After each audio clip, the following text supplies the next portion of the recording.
Hey everyone, I hope you all had a great day. Thank you again for joining me tonight as we finish up our series, What It Means to Be Vulnerable. Genuine authenticity requires coming out of hiding and being known, which is required for real, meaningful connections.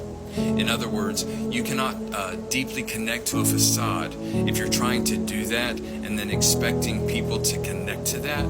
Even if you know you're living up to that facade and they don't, no matter how well you do it, you know you're not being real, which means you know you're not really being known for who you are. Even so, regardless of what they may know or believe, they are not deeply connected to you.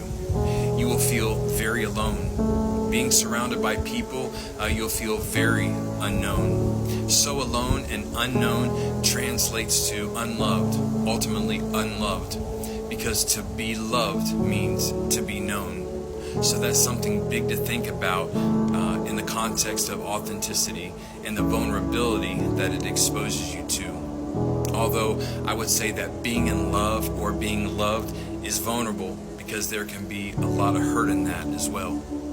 But when you learn to walk it out steadfastly, the potential for connections is huge. And this is why I say that authenticity, vulnerable authenticity, is our greatest strength. It is required for the attachment that our souls so deeply crave and were created for.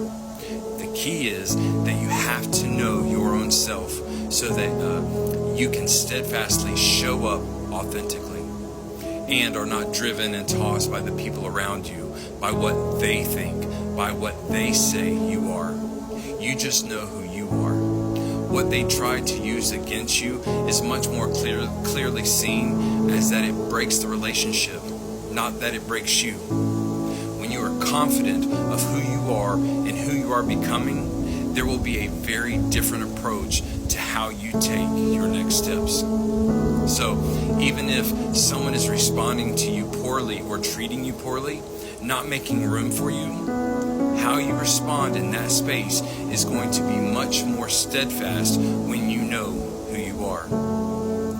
You are better able to take action to either repair the relationship, invite it to be different, or put good boundaries in place so that you do not lose that sense of self. You don't lose your sense of direction of who you are and who you are becoming. You will be inviting people to go deeper. When you put good boundaries in place and you are being authentic, steadfast, it does invite them to be different. But it also helps you to have better discernment about what level they are currently offering to you. You can't make someone go deeper than what they are offering you. You can invite them, but you cannot make them. You have to be discerning about what they are offering to you, because that is the authenticity of the relationship as well. It's at a real depth. You will respond to that differently. You will invite them differently. You will be better able to connect because now you are letting your sense of direction be who you are and not who they tell you have to be. There can be a lot of confusion and distrust, potentially permanently fractured relationships, maybe loss of whole network of people like your church or extended family or friends that are much more keen on staying in the authentic than they are relating more deeply, depending where they are in their own life, their own maturity. People around you will be challenged to have to evaluate the relationship with you and hopefully become a bit more introspective themselves about who they are. It's always an opportunity for them to grow as well. The fallout may be traumatic. It may be, but the reward, that reward of deeply connected, authentic relationships is exponentially more meaningful than the trauma of the fallout of the inauthentic facades that you may have with the people that you can't hang with when you become real and authentic. Well, guys, this wraps up our series. I hope you've been able to take away a few things that will help you. Again,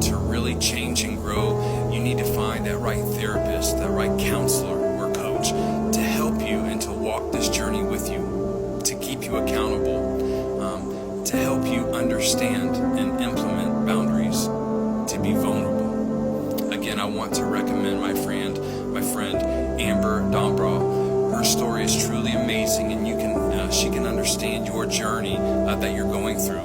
Her passion is to see couples healed and restored.